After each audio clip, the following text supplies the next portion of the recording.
Okay, morning mga ka-jobs. Welcome to my channel. Ang unang gagawin natin ngayon is maglalagay tayo rito ng mirror with light and debugger. Yan, may siya, light at saka debugger yung niya, yung mirror.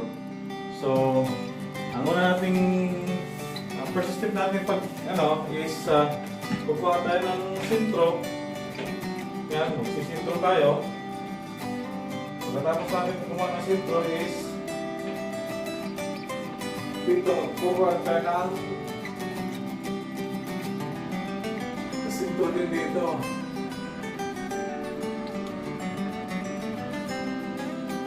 Yan.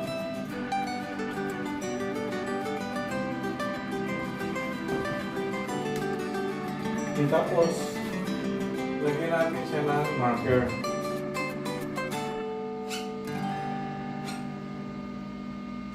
Yan.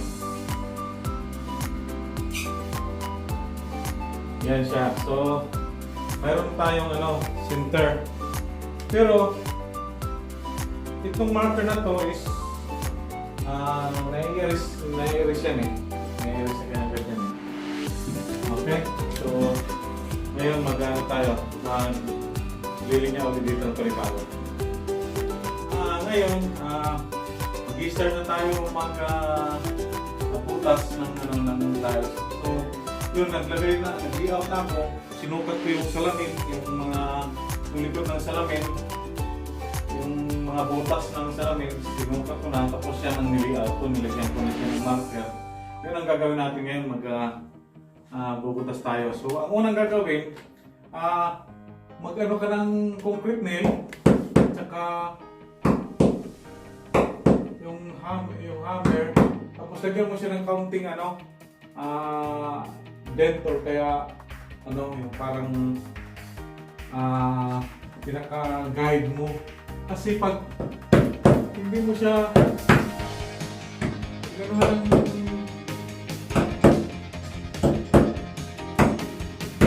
kasi pag hindi mo siya ganito ng concrete nail is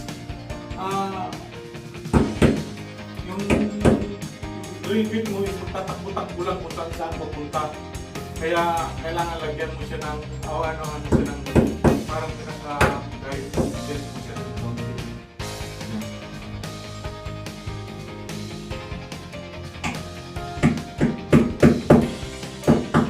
Pero siyang masyadong kasar kasi baka naman mapasag yung tiles. Yan.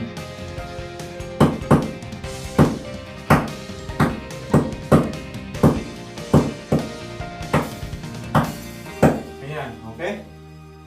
Okay na? Okay, so ngayon, i-drill na natin siya. Yan.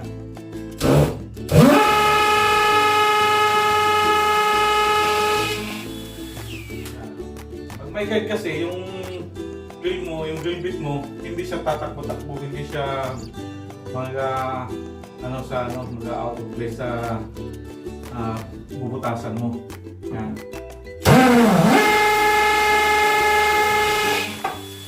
Yan. Ganun din sa taas.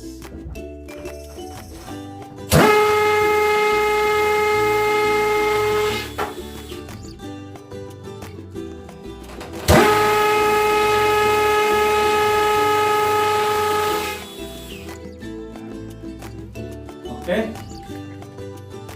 Tapos, yan, lagyan nyo na ng tox. Yan. Ayan. Kailangan yung tox ilagay nyo yung mahigpit para pag-screw nyo, kakapit yung screw. Kasi pag maluwang kasi, may tendency kasi na lulubog yung screw sa loob pag maluwang. Kaya, kailangan yung masikip na tox ang gagamitin. Okay? So, pag ganito, kasi magkikip siya, yun. Hindi lang siya ng konti. Huwag kang masyadong supra-supra kasi baka mabasag din yung tiles mo. Kailangan yung minimal lang din yung pagpupok mo, yung tama-tama lang na bumukaw din yung Ayan.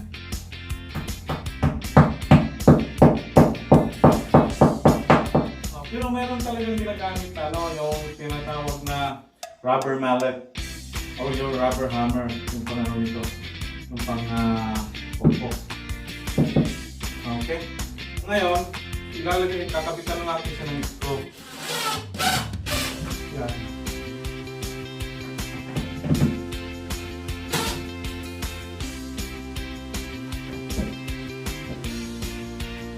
Kung sa amin na pinapakabit ng client, yan, may mga light dito sa gilid dito. Tapos mamaya dito, ito rin, mayroon siyang plug dito. Dulo. Yan. So, nakikita natin na magkano tayo dito. Mag-sit up din. So, ikukunik natin siya dito.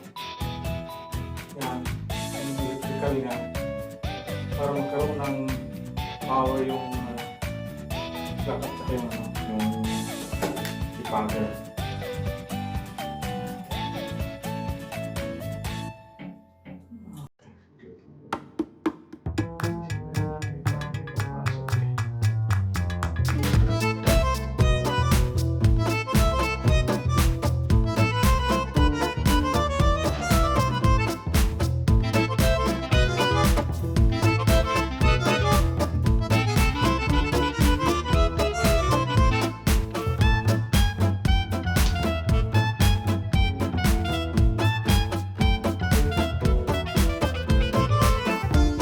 Ganyan lang lahat, okay?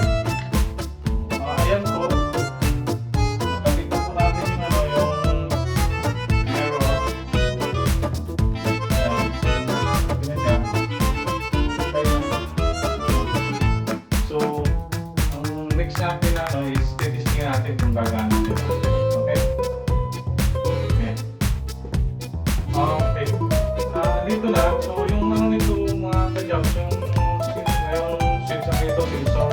Yan. Ganyan mo lang. Mas pag-power ganyan na. I-sensor na siya ng ganyan. Yan. Yan. So, gano'n na. Tapos, magdi-debugger na yan siya. Pagkatapos na. Ano ba, pag naliligo, tapos naka-on siya, magdi-debugger po sa magdi-debugger lang yan.